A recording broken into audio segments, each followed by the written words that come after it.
di rafetlu ànd bi ngeen di ànd ak Sunugal 24 invité de la rédaction moo dellusiwaat tey ñu am mbégte bu baax di dalal Mor Diaw Mor moom mooy coordonnateur national des jeunes du Grand Parti maanaam ndaw Grand Parti moom moo leen jiite bokk ci kuréel boobu nga xam ne nag Malick Gakou moom moo ko jiite di parti boo xam ne yéen yow yaa ngi nekkee Guédiawaye ngay militer Mor ñu lay nuyu di la bàyyi nga nuyu ak ñuy suivre. waaw sëñ Moustapha maa ngi lay nuyu di nuyu téléspectateurs yi ñuy seetaan ñëpp. alors dañuy door waxtaan bi ak li nga xamante ne moom le président Macky Sall ñëpp constaté ko mooy tournée yi nga xamante ne moom la nekkee di tournée économique lañ ko tuddee jóge na fi jaar ci nord bi fan yee passé mi ngi woon Thiès tout récemment di inauguré INSEP alors ku jëkk politique mu bëri ñoo xam ne dañuy clash ne noo waa ji politique lay def day déguisé ak yooyu déjà tournée politique gu président Macky Sall yi noo ko jàngatee. waaw d'ailleurs c'est bien d'ailleurs que nga wax ne tournée politique gu Macky Sall yi noo ko jàngatee parce que du lapsus mais c'est la réalité effectivement tournée économique lañ ko tuddee mais en réalité c'est une tournée purement politique parce que au-delà de coowal politique bi nga ciy dégg yaa ngi ciy dégg ay duñ la bàyyi nga dem troisième mandat da nga koy def yaa ngi ciy dégg naa fexe nu ñu juboowee ba ànd ci élection yi yaa ngi ciy dégg ay mburoog soow ba di ci tudd ay gloria waxu picc yooyu yaa ngi ciy dégg ay nervi yaa ngi xam ne ni d'habitude ci opération électorale yi la ko ñu bari doon xaar ainsi de suite ainsi de suite ainsi de suite donc cela montre nettement que effectivement c'est une tournée purement politique. mais seen leader a ngi tourné moom tamit c'est normal mu tourné. waaw non ça n'a rien à voir déjà benn Macky Sall moom la ñu jox réew mi il est le président de tous les Sénégalais. ñun politique bi ñuy def wala tournée bi ñuy def c'est une tournée purement économique parce que ñun au-delà de moom li muy def ñun boo jëlee li ñuy def mooy dem ci biir askan wi saafonteeg askan wi waxtaan ak ñoom xool seen i véritable problème. attends yéen noonu la mën a defee tournée économique Macky Sall def tournée politique. non mais te Macky Sall lañ dénk mu dem di inaugurer ji. je suis dans un processus de clarification boo ma mayee rek dinaa la expliquer la nette différence entre ñun li ñuy def ak li Macky Sall di def. Macky Sall comme j'ai dit citeel naa la une chose qui montre que il est dans une tournée purement politique ñun suñu tournée économique c'est quoi boo fàttali ko grand parti dafa juddu teg mémorandum jóge ci mémorandum boobu def livre programme amélioré ko def ko programme alternatif Suxali Sénégal programme boobu fan la jóge mooy dañoo dem ci biir askan wi saafoon teg askan wi xam seeni problème traduire ko ci programme boobu amoon na ci des éléments de réponse maanaam des solutions ci loolu la ñu continuer boo xoolee on est le parti politique bi ëpp li muy dem ci terrain bi boo xoolee bii mooy suñu troisième tournée nationale bi nga xam ne ñu ngi koy def man j'ai la chance di accompagner président pratiquement ci 3 tournées nationales yi mu def yëpp maintenant programme boobu ñu ngi ko xayma woon ci 2019 li ciy xew ji président Macky Sall jàpp ne 4 adversaires la war a am ak moom ñuy 5 ñu dem élection mu xam ne le président Gakou constitue une menace mu bloqué ko ba demul élection léegi comme programmé woon nañ ko ci 2019 bi ñu jàpp ne war nañ ko améliorer war nañ ko renforcer loolu moom mbébétaat suñu tournée ñu dem boo xoolee y a pas d'accueil populaire loolu def nañ ko defati ko accueil bii li ñuy def mooy dem ci biir nit ñi def proximité échanger ak ñoom waxtaan ak ñoom sur les véritables problématiques yi nga xam ne ni ñoom moom la ñuy jànkoonteel jëm ko traduire ci suñu programme ba suba ñu apporter ci des éléments de réponse en 2024 bu président Gakou toogee ci réew mi indi réponse appropriée yi nga xam ne ni moom moo war ci problème yooyu boo xoolee d'ailleurs suñu tournée bërki démb bi tournée pré-hivernale bi ñu def au niveau de la banlieue cela montre nettement que ñun préoccupation bi ñu am mooy préoccupation majeure bi nga xam ne nii moom la population yi am mooy à chaque fois bu amee ay jàmbat à chaque fois bu ñu njortee ne problème ñëw na du ñu bàyyi def médecin après la mort mais dañuy teel a ñëw jéem a bokk ak ñoom jéem a xool des solutions ya nga xam ne mën nañu ko indi même bu fekkee ne yoruñu pouvoir yoruñu état ci loolu la ñu yàgg a dox ci loolu la ñuy dox boo xoolee suñu tournée pré-hivernale bi on a fait toute la banlieue on a fait le département de Guédiawaye def département de Pikine def département de Kër Massar li ñu ci jublu mooy effectivement échanger avec les populations comme j'ai dit xam seeni problème surtout rawatina dinañ gën a ñëw ci tournée boobu ngeen entamé parce que doorale woon ko foofu rek avant loolu yéen a ngi woon ci biir réew mi mais dafa am leneen lu feeñ tamit ci tournée président Macky Sall mooy nervi yi ñu bëri di ko ñaawlu ñoom ñu jàpp ne ay responsable lañ yoo xam ne dañuy aar seen sécurité moo waral ñu recruter noonu mais ça n'a rien à voir ak chef de l'État bi nga xam ne dafa am force yu police ak gendarmerie. xam nga Moustapha on est dans une république on est dans un état de droit le président élu moom mooy assurer la sécurité et la défense de toute la nation des personnes et des biens bu ñu demee ba d'ailleurs sax loolu moo tax mu nekk le chef suprême des armées maintenant bu ñu demee ba ce président de la république bi nga xam ne nii mooy le chef suprême des armées di def recours à des forces extérieures privées qu'on appelle des nervis pour assurer sa propre sécurité loolu sénégalais ci boobu war nañoo tiit war nañoo jàq parce que man sama sécurité ka ma ko dénk ñun askan wi suñu sécurité ka ñu ko dénk moom mooy def recours à une sécurité privée ministre la tudd wala nervi mais Macky Sall recruté wu leen parce que maa ngi koy wax léegi responsable yi nekk ci milieu moo leen recruté leen loolu beneen débat la l'essentiel mooy ci moom lañ ko gis ci cortège am lañ ko gis nervi yi dem nañ ba nekkatuñu ñuy nëbb seen kanam di taxaw ci wetu force de défense et de sécurité yi mais au-delà de ça sax dañuy def léegi ay conférence de presse loolu ci nguuru Macky Sall la am moom ci cortège am lañ gis loolu donc moom moo ko recruter guñ ko ñun dañoo jàpp ne moom moo ko recruter parce que moom la ñu àndal donc comme j'ai dit comme on est dans un état de droit nag ba nga xam ne nii ñun dañoo jël suñu sécurité jébbal ko Macky Sall dem ba moom ci boppam muy def recours à des forces extérieures privées pour assurer sa propre défense ñun boobaa dañuy tiit mooy li ma la wax c'est d'ailleurs le pourquoi nga gis insécurité bi am ci réew mi parce que c'est cautionné système de sécurité bi politique am teg moo baaxul dafa faillir à partir de ce moment là wane na ses limites d'ailleurs wax nañ ko ci léegi juñu nañ ko ci inondation juñu nañ ko ci secteur de la santé juñu nañ ko ci secteur de l'éducation tey jii secteur sécurité bi moo posé problème et ce qui manifeste l'illustration parfaite mooy la présence de ces nervis là ci tournée politique bu président Macky Sall yi et c'est ça qui est inadmissible et regrettable et je vous dis loolu day wane ne il a montré ses limites fi réew mu toll ni tembe le président Macky Sall système de gouvernance am ci boppam moo montré ses limites jot na tey jii président Malick Gakou amul ñu mu àndal bi muy dem ci tournée amul ay ñoo xam ne ay gros bras la ñu àndal. non attendez c'est-à-dire Moustapha non mais dafa am ñoo xam ne tammis débat boobu dafay posé man dama lay pose question bi rek parce que am na ñoom dañoo jàpp ne ñooñu bu nekkee opposition nga nekk boo yoree ay gros bras am dañuy dóoraate ñu tuddee leen garde rapproché bu fekkee ne ci nguur gi nga nekk yow bu dee responsable nga nekk ci nguur gi boo amee ay garab ñu ne ay nervi la yow. xam nga il faut qu'on soit honnête avec nous-mêmes moi je vous dis une chose ñun on est dans le landerneau politique ñu ngi ciy évoluer boo xoolee bu opération électorale yi ubbeekoo d'habitude surtout ay campagne ak pré-campagne et autres nit ñi pour assurer leur sécurité souvent dañuy wët ay gardes rapprochés pour assurer leur sécurité loolu lu am la mais dama ne la il faut comparer ce qui est comparable le président Gakou kenn dénk ko réew mi jamono yi moom la ñuy dox di ko wax pour incha allah 2024 ñu dénk ko réew mi mais fi ñu toll ni tembe président Macky Sall est le président de tous les Sénégalais comme j'ai dit il est le chef suprême des armées moom warta def recours benn il a dit que dafay def tournée économique lu fi nervi wuti tournée économique lan la fa ay gros bras di wuti benn yow tu assures la sécurité de tous les Sénégalais ñu jox la les forces de défense et de sécurité parewuñ ci loolu nga ne tournée économique ngay def dafoo tournée politique ñu ñëw gis ay manœuvres politiques surtout liées à ces nervis là et ak discours yi nga xam ne yaa ngi koy tenir ça pose problème donc pour man il faut qu'on compare ce qui est comparable président Gakou président beneen ak beneen ba nga xam ne nii ci opposition bi la nekk bu dee dañoo ubbi ay opération électorale yoon la pour assurer sa sécurité joxuñu la police joxuñu la gendarmerie nga wut des gens ya nga xam ne nii ay gardes rapprochés lañ parce que loolu c'est un métier légalement reconnu ñu mën a assurer sa sécurité mais président de la République du Sénégal mënta jël suñuy oto jël suñu xaalis jël suñu carburant jël suñu lépp mobiliser toute la République ne day def tournée économique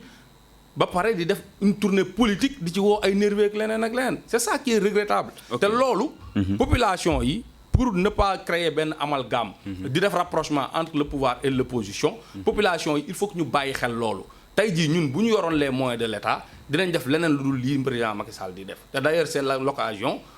pour ñun ñu dem ci askan wi wax leen ne effectivement seen président bii nga xam ne ni fal nañ ko lii muy def nii du dëgg du yoon et il est temps de changer de paradigme. ok wax nga ko ci tournée président Macky Sall boobu la ñuy des mais dafa am lu mu wax Thiès mu attiré attention ñu bëri mu am leader yoo xam ne ñu ngi commencé di ubbi seen i bët di leen xool mu ne mburoog soow bi neex na lool Gloria bi sax mi ngi ñëw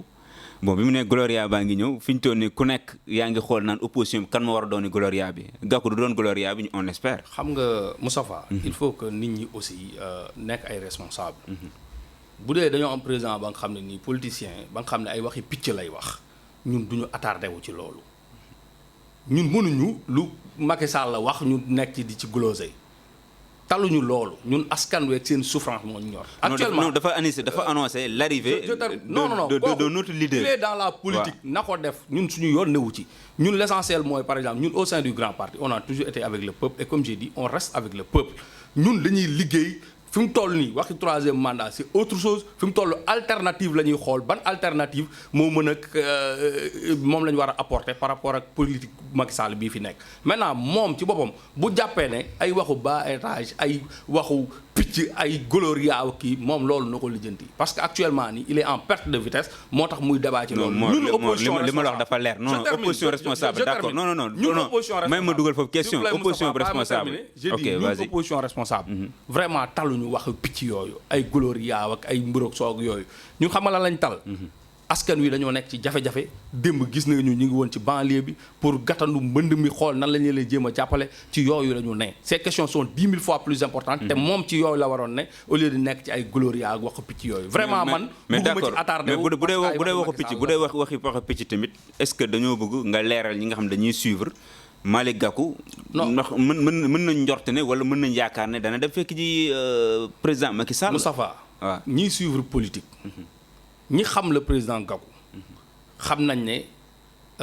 duñ ko sax xalaat di xalaat loolu pour plusieurs raisons dama lay jox exemple bu gën a simple. Le président Gakou a démissionné librement du gouvernement. Je répète en 2013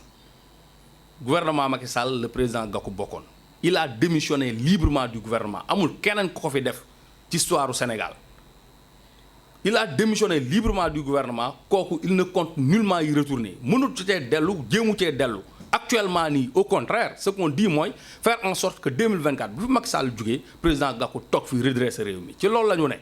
moo tax ay gloria ak ay waxu picc yooyu ñun grand parti duñ ci attardé wu li leer ba leer et ce qui demeure constant mooy on est dans une logique de conquête des suffrages des Sénégalais ci loolu la ñu ne ci loolu la ñuy dox président Macky Sall nag bu fekkee ne dafa nekk dans une diversion pour population bi opposition bi nekk ci di glose ak yooyu ñun on refuse d'être dans cette diversion là. mais li tax yow li nga jàppee diversion Mor li tax li nga jàppee diversion suñu classe gi duñ ko mën a jàppee diversion mooy bi ñu santee gouvernement bi Idrissa Seck dugg si après Malick Gakou dafa nekkoon si benn tekkaaral boo xam dafa yéemoon ñu bëri. communiqué wul bon il a choisi de communiquer par le silence mu jaaxaloon ñu bëri donc loolu mu defoon moo taxoon nit ñi commencé waaji est-ce que nekkul am na sax si presse bi ñu waxoon ne Gakou takk na ay bagages mi ngi ci yoon bi après finalement lañ ko gisul ay waxi rumeur la c'est-à-dire moi je dis des choses ya nga xam ne nii concrètes ya nga xam ne da nga ko war a mën a jàpp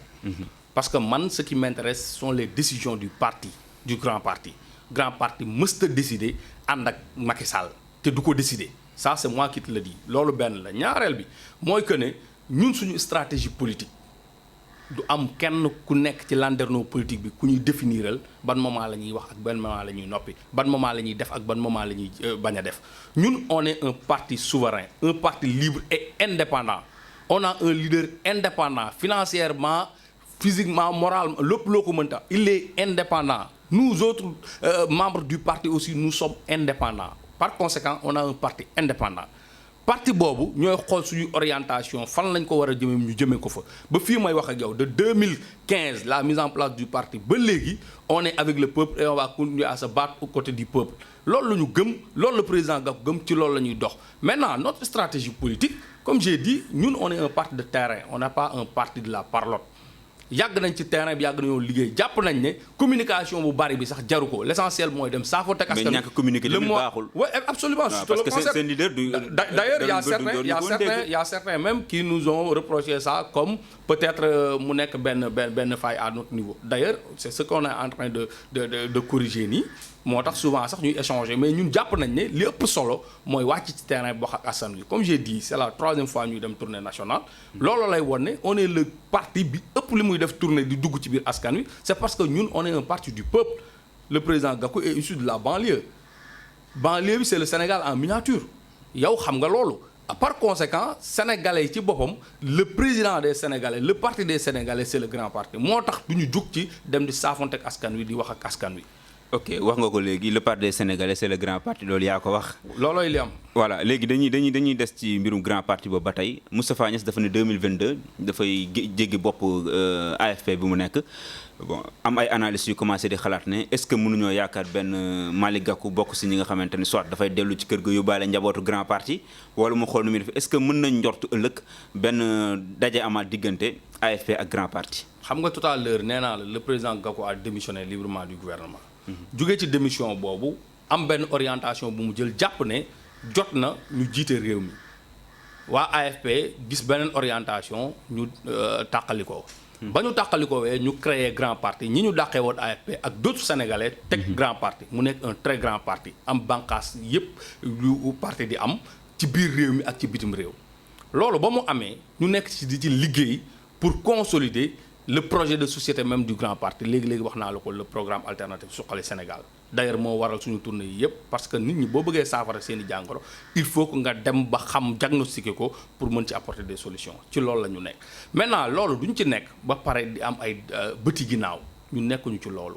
la page de l'AFP elle est définitivement tournée pour le grand parti pour son leader pour les militants du grand parti actuellement nii fi ñu toll comme j'ai dit mooy renforcer le projet de société du grand parti ba suba en 2024 ñu mën a fal le président Gakou mu mën a redresser réew mi ci loolu lañ nekk ci loolu la ñuy dox maintenant les histoires de l'AFP et autres ñoom la concerné ñoom la engagé ñun on travaille au sein du grand parti et ñi nga xam ne nii ñoo nekk grand parti te jóge woon AFP ils ont tourné la page du grand parti de l'AFP te actuellement nii leur énergie lépp dañ ko consacré ci travailler à renforcer les bases du grand parti ba suba comme j'ai dit ñu fal président Gakou mu mën a redresser réew mi. Au sein de l'opposition est-ce que bokk ngeen ci pool yi M2D gisuñu leen fa. waaw je rappelle que président Gakou 2015 ba mu nekkee ci opposition ba léegi. d'ailleurs la fameuse marche de octobre 2015 président Gakou xam nga ne c'est moom moo ko jiite woon. président Gakou gor ca wax ja def na ci liggéey bu am solo. ci opposition bi. Manko Taxawu Sénégal moo ko jiite woon moo jiite Manko Wattu Sénégal. donc ba mu génnee ba nekk ci opposition bi bépp activité bu opposition bi di def président Gakou day nekk ca bopp ba wala mu nekk ci un élément central te jàpp naa ne sax ba mu nekkee ci opposition ba léegi amul organisation bu ñu fiy teg te duñ ko jiital pour plusieurs raisons nag ci leadership am ci engagement am ci détermination am ci bëgg Sénégal am tax na à chaque fois bu opposition bi dajaloo jàpp ne war nañ koo mën a jiital pour mu mën a doxal li mu war a doxal pour mën a opposer wu farouchement au régime de Macky Sall. ci loolu nag je termine ci loolu moo tax président Gakou rôle bu am solo boobu muy joué ci opposition bi bu bëggee opposition au Sénégal dëgër du ko bàyyi te ci la ne mosu koo bàyyi actuellement il est en train de travailler d'ailleurs pour un regroupement de toute l'opposition surtout élection locale yi nga xam ne nii ci lañ jëm opposition bi def benn bloc dem ci benn coalition bu mag a mag ba nga xam ne nii de regrouper l'ensemble des forces vives même de la nation principalement de l'opposition bu boobaa ñu abréger rapidement les souffrances des Sénégalais fal opposition bi bu ñu ñëwee indi beneen alternative ci collectivités territoriales yi bu ñu demee ci législatives yi ñu dàbbali 2024 nga xam ne formalité lay nekk président Macky Sall mbër bu mu fi mën a teg parce que moom bokkatul ñu mën ko éliminer rapidement au premier tour redresser réew mi ci loolu la nekk président Gakou loolu la yàgg a nekk ci loolu lay dox actuellement nii comme mi ngi dox ci opposition bi pour un grand rassemblement nañ ko ñaanal li muy dox mu sotti ba incha allah suba opposition bi yëpp booloo faire face à ce régime bi nga xam ne nii pratiquement jeex na ba pare. ok wax nga ko faire face à ce régime bi nga xam ne pratiquement yow yaa jàpp ne régime bi jeex na ba noppi mais ñoom gis nañ ñi ngi def ay tournées di gën a am doole yéen tamit seen tournée mais dañuy ñëw seen tournée laataa ñuy dellu si waat ci actualité politique bi gis nañ ne démb yéen a ngi woon ci banlieue bi fii di xool nawet yi ba muy tooñ sax Macky Sall na mooy diggekat bi xaw ma nu mu tuddee président ma diggee di tuddee Macky Sall ma diggee jàpp ne fu mu dem dafay diggee waaye yéen tamit faluñ leen dénkuñ leen lan ngeen mën a apporter militant ñooñu nga xam ne ñooñu ngeen fekkoon te ngeen njort dañoo nekk ci souffrance. juste une précision déjà ma diggee moom du président Gakou moo ko wax Macky Sall. population yi ñu fekki man démb j'étais avec le président Gakou population yi ñu fekki ñoo tuddee Macky Sall ma diggee te d'ailleurs je rappelle que du sax ci banlieue bi uniquement mais partout dans le Sénégal foo dem dañ naan leen waa ji toog na fi naan fi café wala wax fi wala def fi leneen wax na fi ba mu jugee du moom du benn émissaire bu ñëw def le suivi donc ma diggee bi yamul ci banlieue bi mais c'est partout gis nga tournée politique yi mu doon def naan conseil des ministres décentralisé fu mu dem annoncé fa ay milliards ba léegi France daal di xëddën pour montrer que ma diggee gi moom jóge na ci banlieue bi wër na du président Malick Gakou sax moo ko tabb Macky Sall mais population yi ñu fekk ñoo tabb Macky Sall takkal ko nombal tànk na diggee loolu moom bu yaboo moom ci boppam bu ko yëgut ay ñooñam nañ ko yëg ba yàggale ko bu ñu duggee ci réew mi dinañ xam ne waa réew mi yépp fi mu toll nekkatul Macky Sall mais ma diggee Sall la tudd parce que fu mu dem diggee na fa te ba léegi ñuy wax France daal di xëddeen 2012 mais njiitu réew bu diggewul lu muy def. maintenant mais digge looy def wala digge loo njorta def. non mais mi ngi def ay effort. même boo mënul def lépp Mor. xam nañ ne matal lépp yàlla moo ko mën. matal lépp yàlla moo ko mën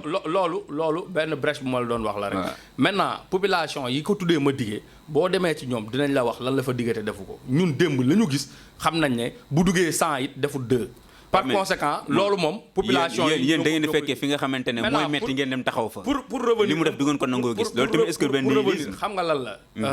kuy waaj a dee kuy waaj a dee ku ko wàllu lay wut mais munoo nekk ci mbir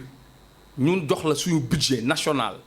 pratiquement léegi dégg naa yegg na 5000 milliards 5000 milliards chaque année 5000 milliards nga yor ko ñu dajale suñuy kaag ak suñuy kook yépp jébbal la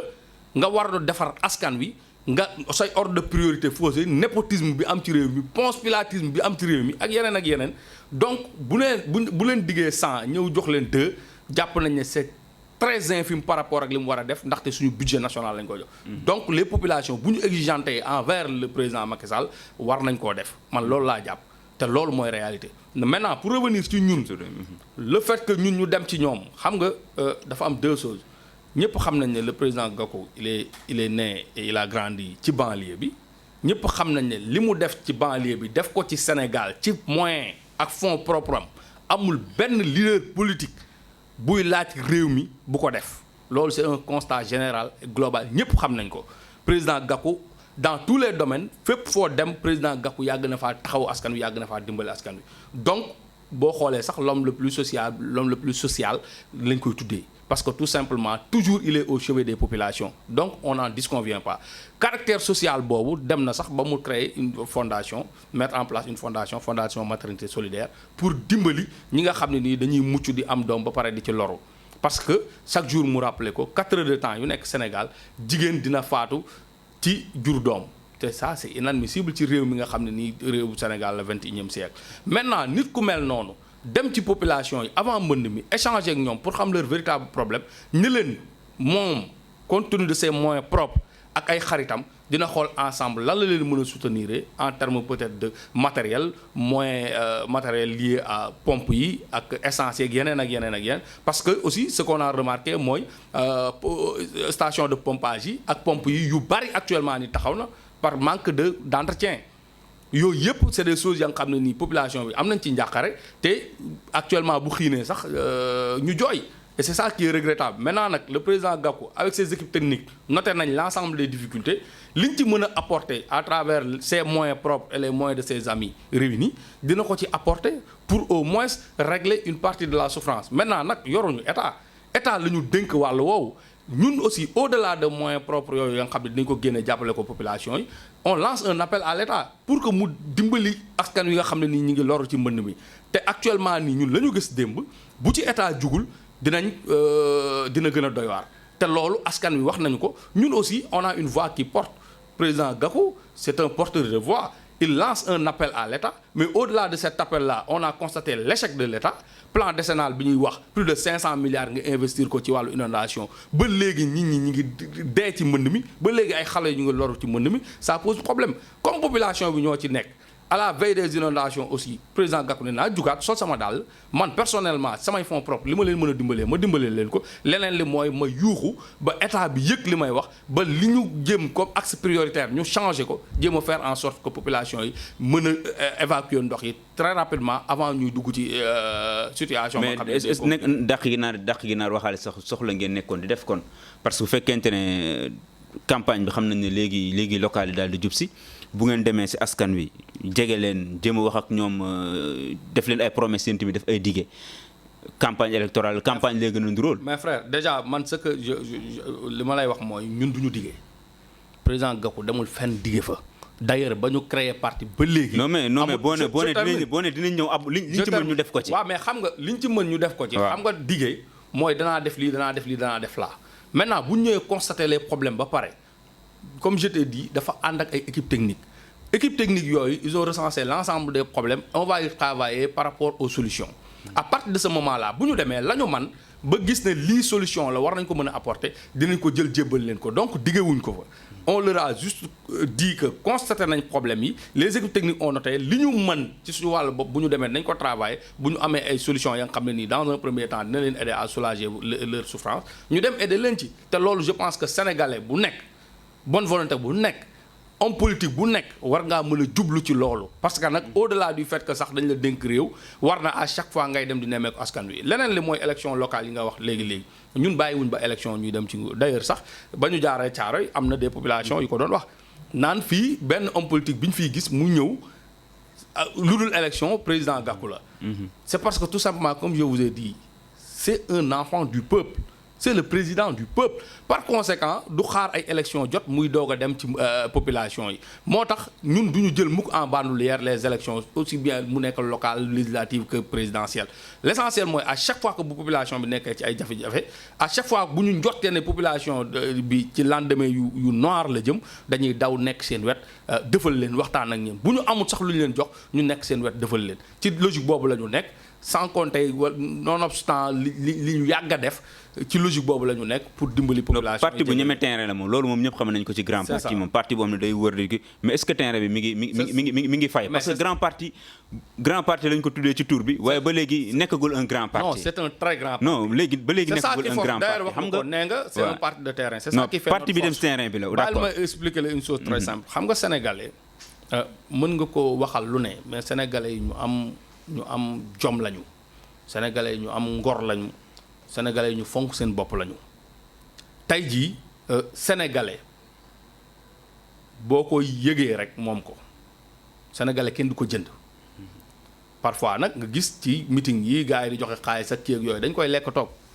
mais sénégalais kenn du ko jënd boo ko yëgee rek moom ko à partir de ce moment là paradoxe bi mooy yéen a ngi dem ci askan wi mais amoo leen fa doole xam nga paradoxe bi foofu mën nga ko fa souligner mais li dul paradoxe mooy yéen a ngi dem ci askan wi ànd nañu ak yéen parce que askan wi comme ni ma la askanu Sénégal ku ko yëg la xam booy dem ci moom tout le temps di ko yëg bis boo taxawee laaj mu yëg la te ñun jàpp nañ ne fii ñu toll nii tembe dugg nañ ci askan wi duggin wa nga xam ne nii tey bu président Gakou yëkkatee loxoom askan wi delloo ko njukkal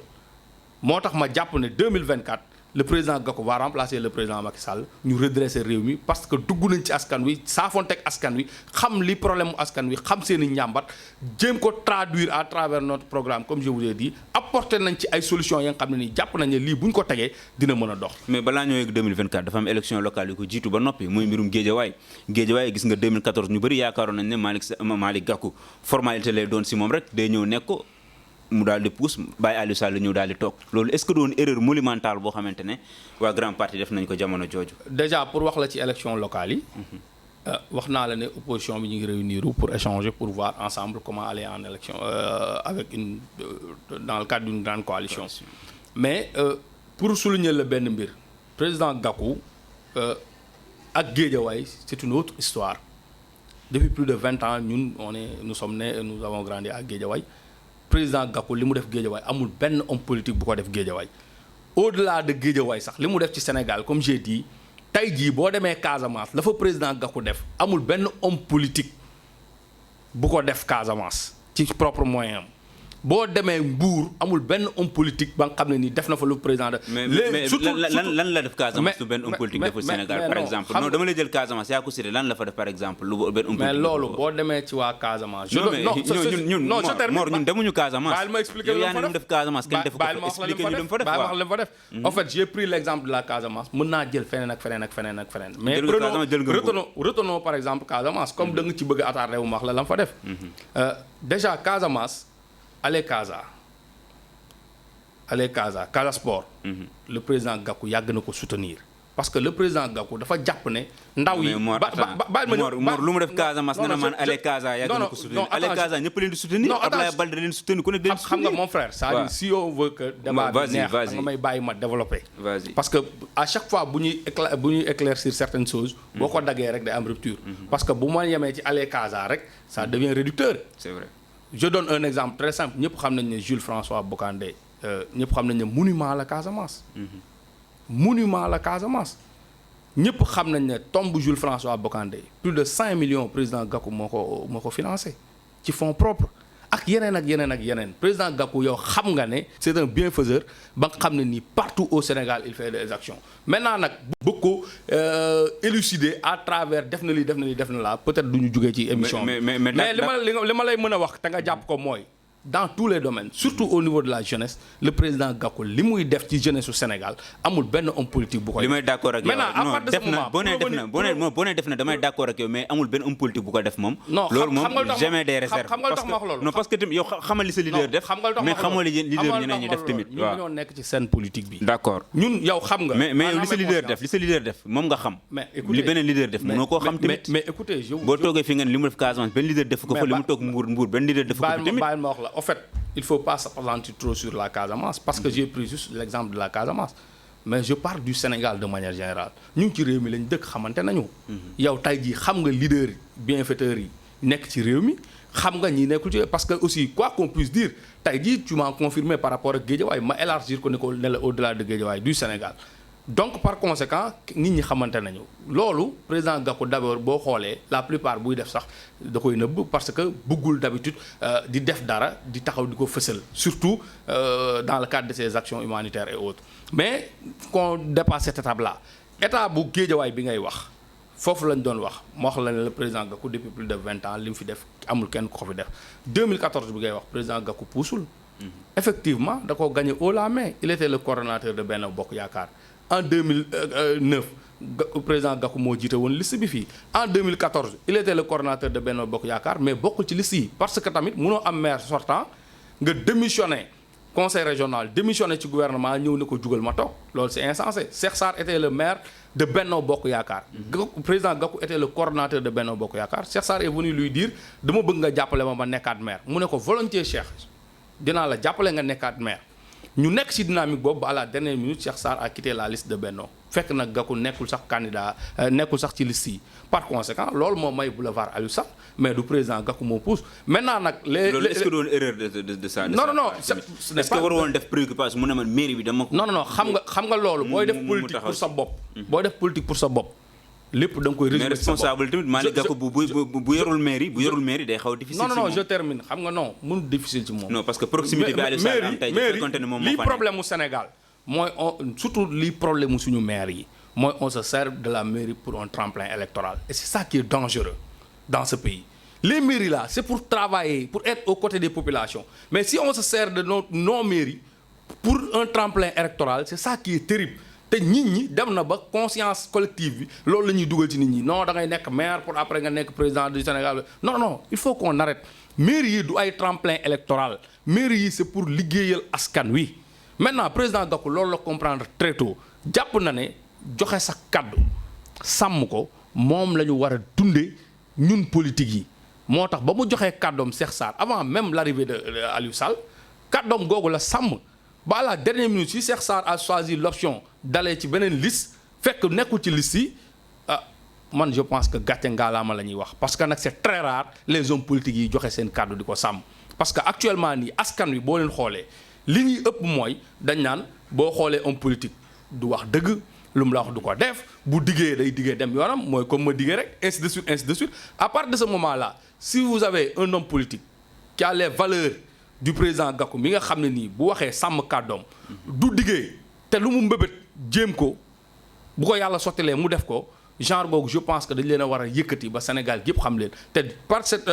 par voie de conséquence loolu moo taxoon mu joxe kàddoom Cheikh Sarr moom mu joxe kàddoom Cheikh Sarr a dérobé à la règle moom il est resté constant. tey jii amoon ay regrets. non on n'a pas de regret xam nga tax on n'a pas de regret les populations du Sénégal et particulièrement de Guédiawaye li président Gakou def ci ñoom xam nañ ko et comme j'ai dit en 2024 par exemple si président Gakou postulé wu nekk demander la voix des Sénégalais Guédiawaye banlieue bi ñoo koy njëkk a fal parce que du yëkkati ñuy fal keneen ku dul seen doom. législative yi gis nañ ko fi moom tamit. législative yi 2017. waaw c'est tout sauf une élection. ah pourquoi élection législative c'est tout sauf une élection déjà les primo-votants voté wuñ téye nañ carte yi boo xoolee même le département de Dakar 3 heures du matin lañ génne liste yi donc kooku c'est pas une élection ba nga xam ne. non mais parce que grand parti dafa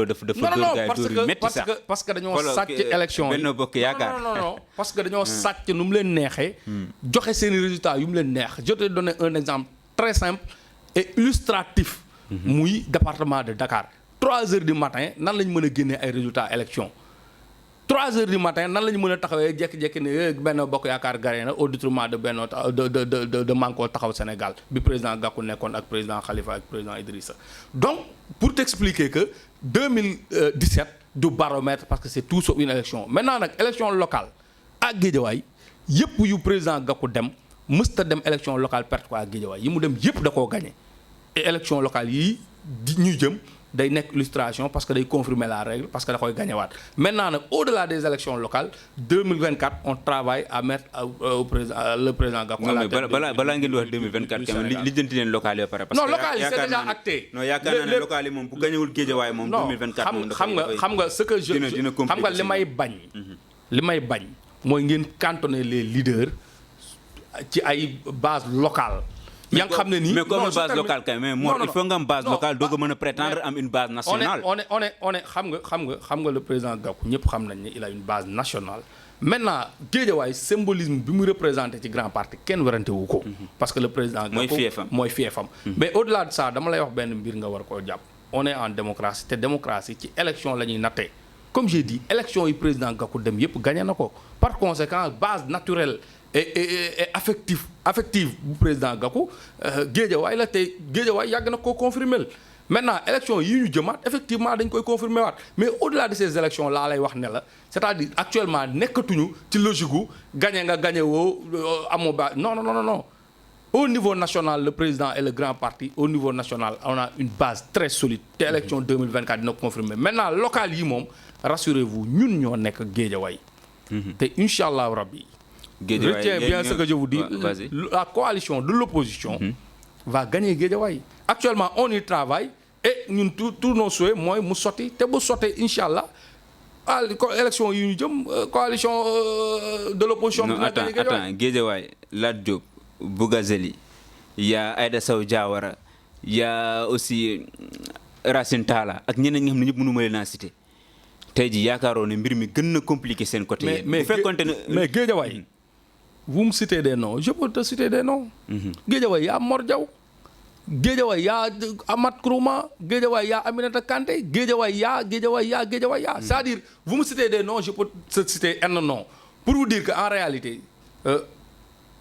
ñoom seen leader en chef à Guédiawaye c'est Aliou Sall. et yow leer na ne le destin de Aliou Sall est lié au destin du président Macky Sall en 2012 personne ne connaissait Aliou Sall donc pour man débat wu Guédiawaye c'est le débat du Sénégal de manière générale on va régler son problème dès les élections locales nii mu jeex tàkk le problème de Macky Sall laay wax parce que actuellement ñi nekk Guédiawaye il nous intéresse peu très franchement actuellement ce qui est à sanctionner c'est le travail et la politique du régime en place te loolu population yi xam nañ ko wane nañ ko mois de mars kii fi am tey loolu mooy continuer ba élection locale yi ñu régler une partie du problème élection législative ñu régler waat une autre partie du problème ba 2024 mu nekk doxantu pour l'opposition ñu xool kan la ñuy teg ci bopp bi te gëm naa ne président Gakou mooy jiite réew. ok am ngeen ci yaakaar gis nañ ni saa bu ngeen génnee fan yi loolu ngeen di wax président Gakou 2024 mais dañuy dellu assemblée nationale rapidement balaa ñu tëj waxtaan bi parce que li ñu dese si ay temps minutes lu néew la mooy